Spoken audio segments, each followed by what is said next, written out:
भाग्यशाली लोग, जिनको अच्छा भाग्य मिलता है, वो भाग्य रेखा लेकर पैदा होते हैं या भाग्य रेखा उनके हथेली में पाई जाती है। और ऐसे लोगों के क्या होता है, भाग्यशाली का मतलब हुआ लोग जब हमारे कर्म कट जाते हैं।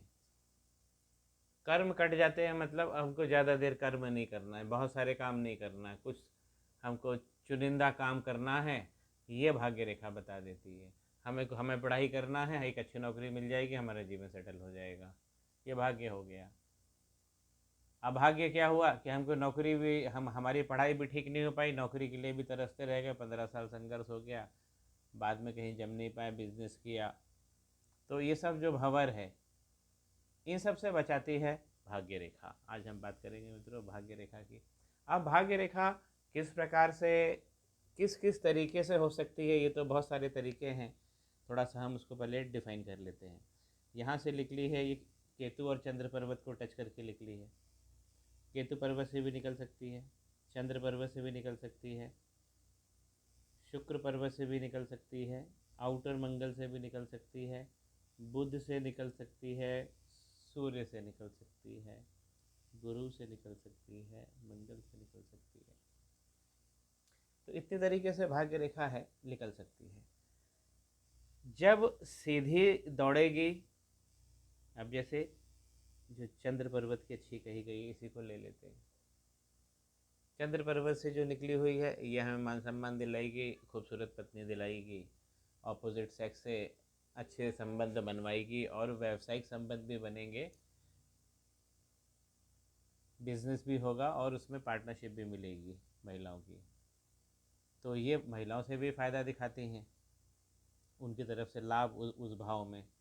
अब कभी कभी ये बात होती है कि भाग्यशाली है तो अति भाग्यशाली क्या हुआ, तो परम भाग्यशाली क्या हुआ, ये सब शब्द क्या है, तो आज हम थोड़ा सा देखते हैं। तो आज हम परम भाग्यशाली को ही डिफाइन कर लेते हैं। अब परम भाग्यशाली तो वो व्यक्ति हुआ जो समाज में दो लोगों का ज़्यादा महत्व कहा गया है, हम उन्हीं दोनों को ले लेते हैं। एक है बहुत बड़ा पॉलिटिकल लीडर हो, उसका दबदबा बहुत ज़्यादा होता है, या एक बहुत बड़ा व्यापारी है और उसके पास मिल्कियत है अरबों की, तो वो पैसे पैसे के महालक्ष्मी के दम पे अपना दबदबा बना के रखता है। उसके पास इंडस्ट्रीज़ है, मिल्कियत है, रॉब है, तो जिसके पास पैसा है उसके पास बड़ा व्यापारी हो जाता है, वो भी परम भाग्यशाली व्यापारी हो जाते हैं। ऐसे जो सिटी में हर शहर में एक दो लोग होते हैं। तो किस प्रकार से, तब क्या होता है कि भाग्य रेखा पर बहुत और भी अच्छे साइंस बनते हैं। जैसे कोई ऊपर जाके मछली मछली बन गई, या नीचे से मछली बन गई, चल गया नीचे से, जहाँ से मछली के मुंह से चली है भाग्य रेखा। जो एक परम भाग्य अगर रेखा की बात करें तो वो उसके ऊपर त्रिशूल बनते हैं। आज हम त्रिशूल की बात करेंगे। त्रिशूल भगवान भोलेनाथ का अस्त्र है, अमोघ है, तो वैसा ही पावर आपके हथेली में आ जाता है। तो त्रिशूल अगर इस प्रकार आपकी लक लाइन बनी है, ये यहाँ से बनी हुई है। अब देखिए ऊपर जाकर अगर यही लाइन एक ब्रांच सूर्य की ओर, जैसे ये निकाल निकाल के रखा है इसने, उसी प्रकार इस तरफ भी एक निकाल दे गुरु के पर्वत पे, ये गुरु का पर्वत है, तर्जनी उंगली है, पहली उंगली, तो एक गुरु के पर्वत पे निकाल दे, शनि पे तो पहुंच ही रही है, और यहाँ पे सूर्य, तो सूर्य का पावर मिल जाए, तीसरी उंगली अनामिका, उसके नीचे का कार्यालय भगवान सूर्य नारायण, ओम ब्रह्म स्वरूपणे श्री सूर्य नारायण नमः। तो इस प्रकार अगर त्रिशूल बन गया तो व्यक्ति को गुरु का भी पावर, गुरुत्व ज्ञान मिल गया, संपत्तियाँ मिल गई उसको, और उसको विस्तार मिल गया। तो इस परिस्थिति में वो एक बहुत बड़ा लीडर बनेगा, अपने समूह का, संघ का अध्यक्ष होगा ही होगा, बहुत प्रभावशाली होगा, और उससे सलाह लेने के लिए हजारों लोग रोज फ़ोन करते होंगे। तो ये एक त्रिशूल बन जाता है, ये परम भाग्यशाली है। तो भाग्य रेखा से कैसे परम भाग्यशाली व्यक्ति बनता है, ऐसा त्रिशूल बन जाए। तो ये तीनों पर्वत को कवर कर लिया इसने, गुरु के, शनि के और सूर्य के। तो तीनों की प्रबल शक्ति, समायुक्त शक्ति जो है, केंद्रित शक्ति,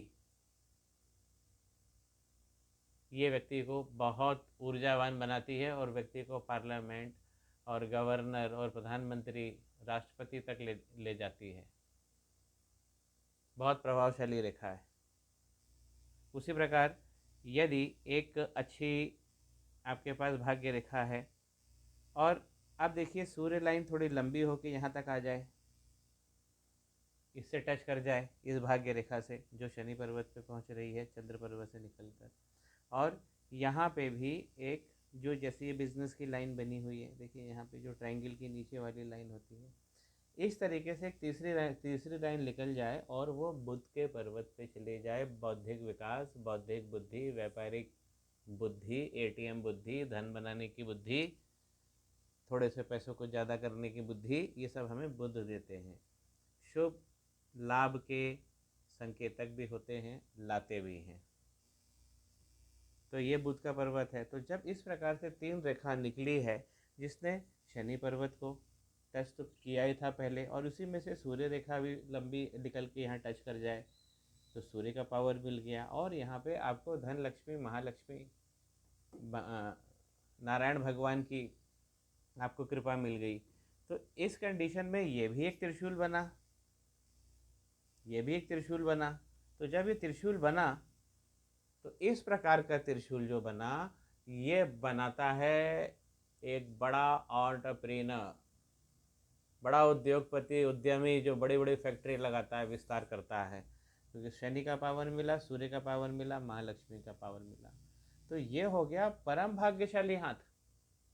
तो जिनके पास बहुत बड़ी बड़ी इंडस्ट्री चलती है उनके हाथ में आप देखेंगे तो इस प्रकार का आपको त्रिशूल मिलेगा, और बहुत फाइन बना होता है, बहुत फाइन बना होता है। ऐसा नहीं कि आपको मोटी मोटी लाइनें दिखेंगी, लेकिन जितनी भी बनी होंगी वही सुई जैसी नोकदार और दिखने में सुंदर, और हथेली भी गुलाबी ऐसी होती है।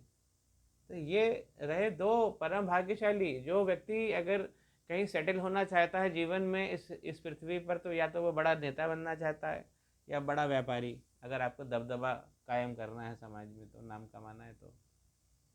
तो ये दोनों चीज़ें मैंने बताई अलग अलग त्रिशूल के ऊपर, भाग्य रेखा पे बने हैं 2 त्रिशूल बताए, दोनों अलग अलग बताए।